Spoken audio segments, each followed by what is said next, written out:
నమస్తే అండి. మీ పేరేంటి? కోటాల అవరాజ్ అండి. వాళ్ళ అమ్మేది? మమ్మల్ని వదిలి వెళ్ళిపోయింది. మీ ముగ్గురిని వదిలేసి వెళ్ళిపోయింది. వీళ్ళకి హక్కు ఉందండి. వాళ్ళ హక్కు ఉందా? ఉందండి. హాస్టల్లో చదువుతుంది.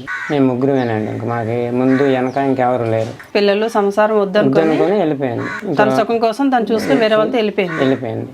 ఇద్దరు పిల్లలు కన్నాక పెళ్ళి అయ్యాక నేను గుంటూరు వెళ్ళామండి కంపెనీ కానీ బాగానే ఉండేవాళ్ళని. కాకపోతే ఆ తర్వాత కంపెనీలో ఏం జరిగింది సంథింగ్ ఇలాగ అయిపోయింది.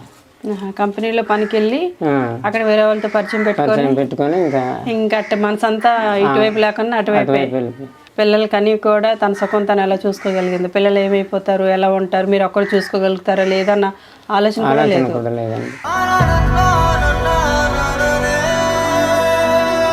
సాత్విక్ కృష్ణ, నీకు మీ అమ్మ ఎలా ఉంటుందో తెలుసా?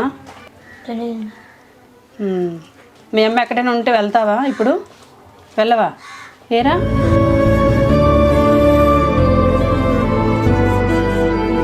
మీ నాన్న దగ్గర వద్దు, మీ అమ్మ దగ్గర తీసుకెళ్తాను రా.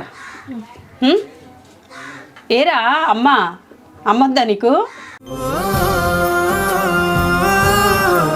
ఇద్దరు పిల్లలకి తల్లి అయ్యి పసిపిల్లలుగా ఉంటుండగా నువ్వు వెళ్ళిపోయావు చూసావా?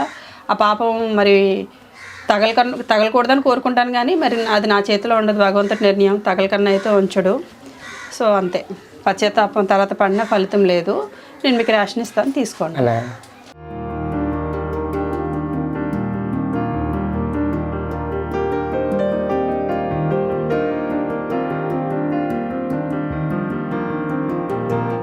బాబుకి పాపకి కలిపి నేను 10,000 రూపీస్ ఇస్తున్నాను. నేను వెళ్ళొస్తాను.